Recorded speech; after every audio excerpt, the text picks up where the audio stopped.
If you're an Asian American, I need you to lock in right now. I have never in my life felt so unsafe in this country. This is the new world that we live in, folks. All these people out here talking about, oh, well, what have Trump policies actually personally affected? Yes, they have. Republicans just voted against preventing ICE from deporting U.S. citizens. Watch this. Raise your hand if you do not think children with cancer who are American citizens should be deported. You do not think. Looks like it's all the Democrats and none of the Republicans.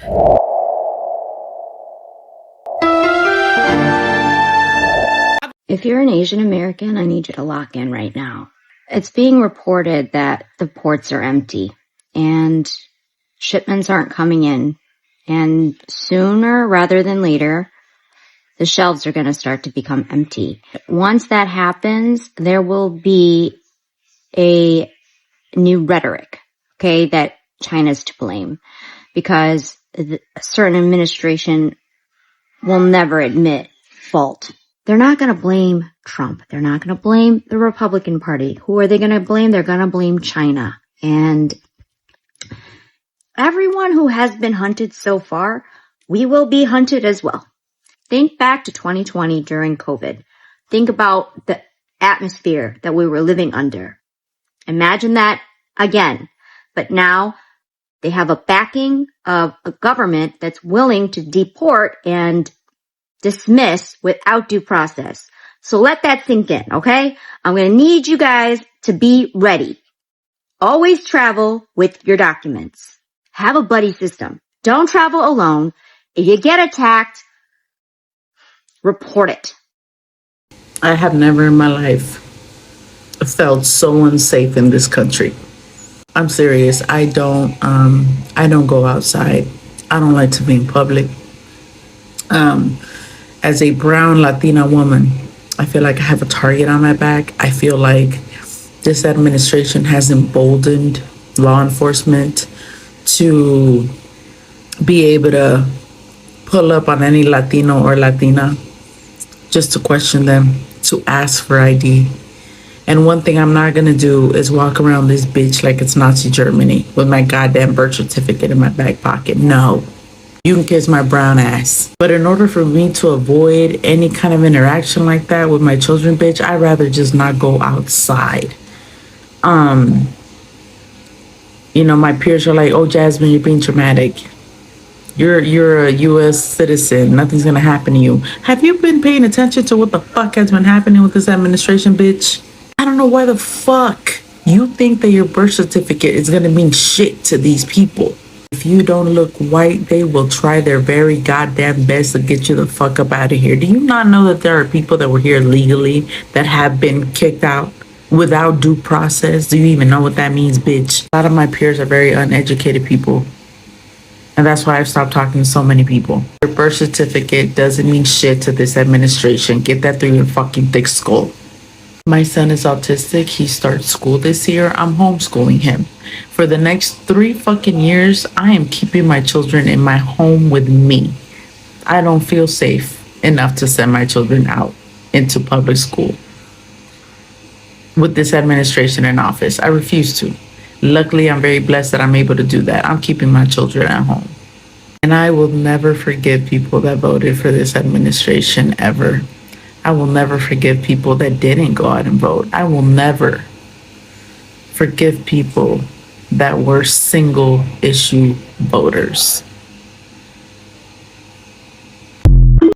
Being legally required to carry an ID is proof of our global acceptance of fascism. No matter what the culture, no matter what the country, having to start carrying an ID was only a matter of social control and surveillance. And it only started during fascist and oppressive types of regimes.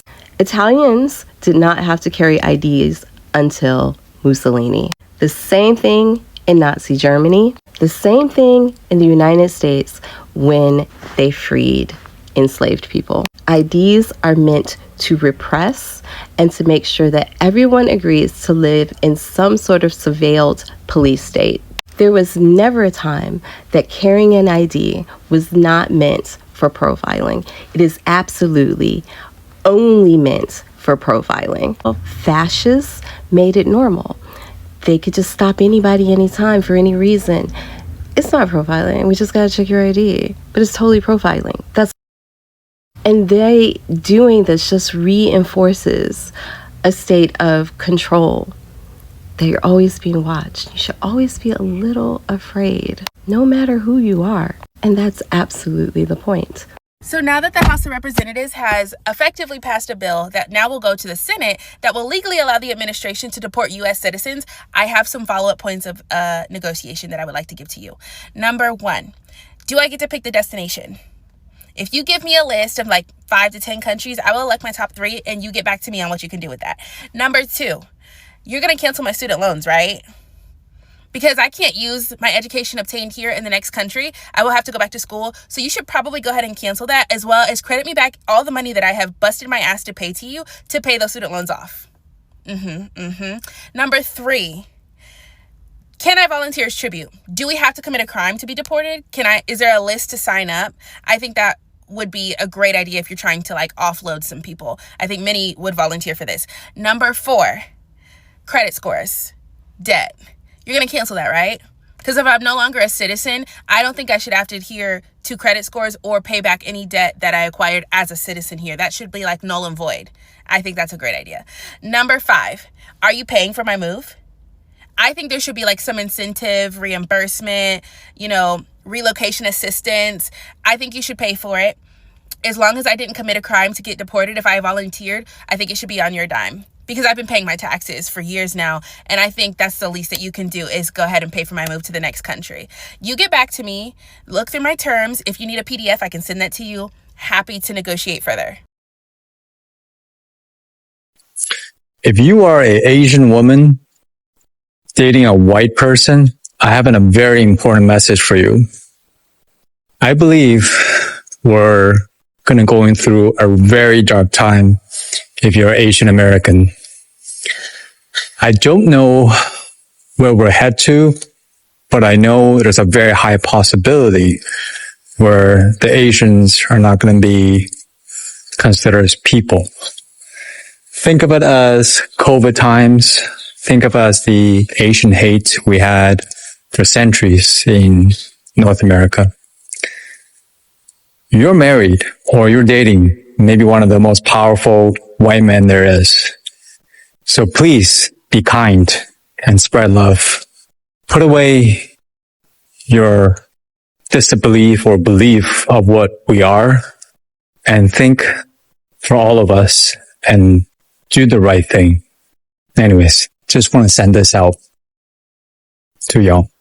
We are actively searching for other countries to take people from third countries. So we are actively, not just El Salvador, we are working with other countries to say, we want to send you some of the most despicable human beings to your countries. Will you do that as a favor to us? And the further away from America, the better, so they can't come back across the border. Since my last video did well about warning people of color about things that happen that they might not know about, here's a little thing. If you go to a restaurant and you are a person of color, and you hear the server walk back into the kitchen say, the Canadians are here, they are not talking about Canadians. They're talking about you, and they're warning everybody that you're here because they're racist.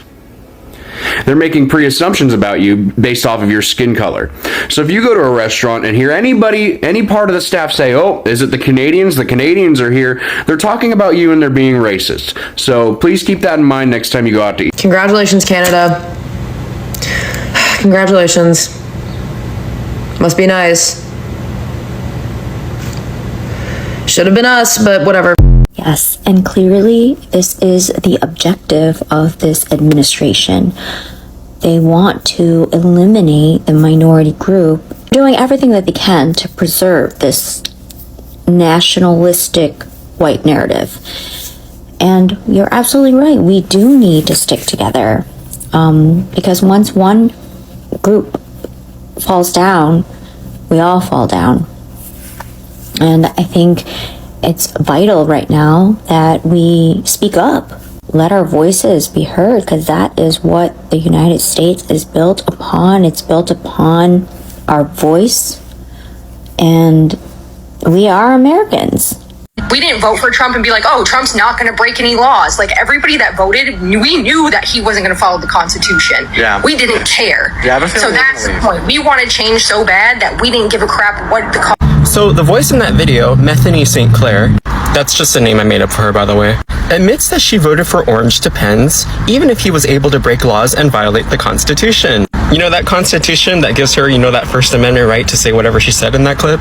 Now, a question I do have for Methany is I wonder which constitutional amendments she would actually be okay with him violating. Because if he were to come after number 2, the right to bear arms, would she be okay with it? Because she said she did vote him in, even if he were to violate the Constitution.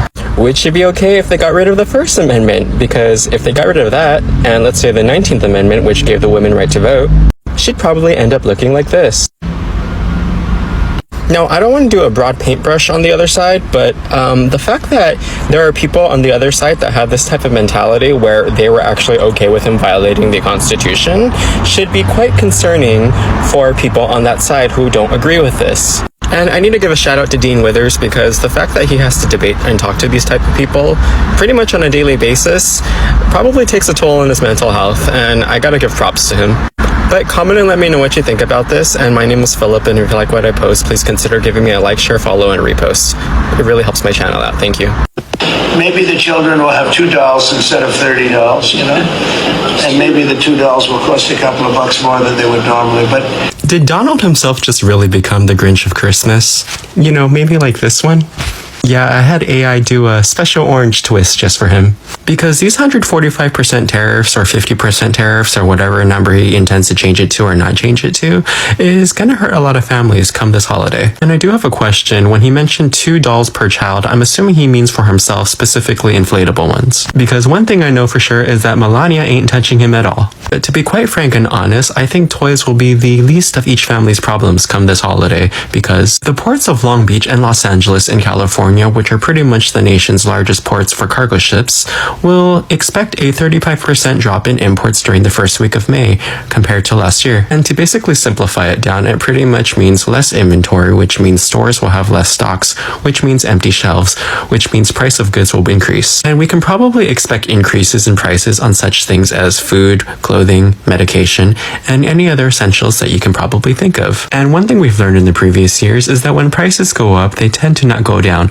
especially with these large corporations that need to keep record profits for their executives and the CEOs, while potentially laying off plenty of its workforce. But if you've gotten this far in this video, let me know what you think about this in the comment section. And my name is Philip, and if you like what I post, please consider giving me a like, share, follow, and repost. It really does help my channel out. Thank you. It's astounding to me that this man diminishes the plight and the struggles of the American people. People aren't concerned about dolls. Think about all the homes that have been lost to fire, to flooding, to hurricane, to natural storms and disasters. Do you think those people care about fucking dolls? They care about rebuilding their homes. They care about having a place to live in, okay? And where are all those products coming from? Canada supplies our lumber. So think of framing, plywood. Think of all the necessary essentials into framing a home. Then then you bring in China. China's going to bring in plumbing. It's going to bring in cement. It's going to bring in all the fixtures. These are all necessary in home building, and it's going to cost the American consumer more money now to rebuild their homes. And do you think the insurance companies are going to offset that cost? I don't think so. So it's fucking bullshit to me that he's making light of real issues and real concerns of American people by comparing it to fucking dolls. The U.S.'s main export is war. So when people are like, well, we need to bring manufacturing back to the United States. We need to bring jobs back to the U.S. All of U.S. capital, over $1 trillion a year, is being put into the U.S. war machine. We haven't optimized the U.S. for production. We've optimized it for the production and process of war, of colonization, imperialism, of extraction. So just like the Popo, just like all these weapons manufacturers, when they're used to getting $1 billion a year, $1 trillion a year, you can't just tell those people that they're not getting that money anymore. That's what they say when the United States is just 3 corporations in a trench coat, because they've purposely set the system up to maximize profit in a sector, and the sector that the United States chose was war and conquest. The defense budget is not going to go down. Police budgets will not be going down. Not without systemic change, which means a change of the entire system. So if there's a 2029, you can't just expect Democrats to create meaningful change because the system has not changed. Oh, tell me why I had to submit my social security number, tax documents, and pay a $300 and something duty just to get a freaking package from DHL. Your girl has officially been hit by the Trump tariffs. This is the new world that we live in, folks. All these people out here talking about, oh, well, what have Trump policies actually personally affected? Yes. Yes, they have. I've been fighting with DHL for 2 weeks. My package has been sitting in Cincinnati, Ohio for 2 weeks. I'm so glad you watched this extent. Thank you so much for being here. I hope you've also enjoyed the compilation, though it wasn't something enjoyable. We are here for awareness. We are here for comfort. We're here to get uncomfortable, to get the comfort that we need in this world. And one thing that is shocking me about the whole thing that is happening in the United States right now, there are people who are observing the things that are happening. They know that it's wrong. But since whatever is happening hasn't affected them personally, they don't feel the urge or even the need to address what's wrong in the country. As you can see, things aren't turning out well. Wow, there are people who are understanding the situation. They know that things are going wrong and they're addressing them, while there are others who are still waiting for that greatness and underlooking this discomfort that is happening in this country, because they're still comfortable. They aren't affected personally, so they are keeping quiet. So this is a country that was boasting about being an immigrant country, welcoming everybody, giving them citizenship, and right now they want them out. You see, we don't know what really is going on in the United States right now. We can only hope for the best. And division is from the Congress. It's politicians who divide people. Once division start there, I know that division will spread around. But if you change how you are looking at this situation, because right now you guys have each other. That's the only thing you have, like each other, for you to be able to cope from this situation. Because just imagine anger and safety issues in a country. How are you going to manage if you don't hold each other's hand and unite? It's unfortunate that this is happening. We don't know what's next, and we're hoping for the best. Things are getting worse, and we pray for safety. That's my take on this. Share your thoughts in the comment section. Also like the video for recommendations, subscribe if you're new here, and also do not hesitate to check out other content on this platform. I appreciate you.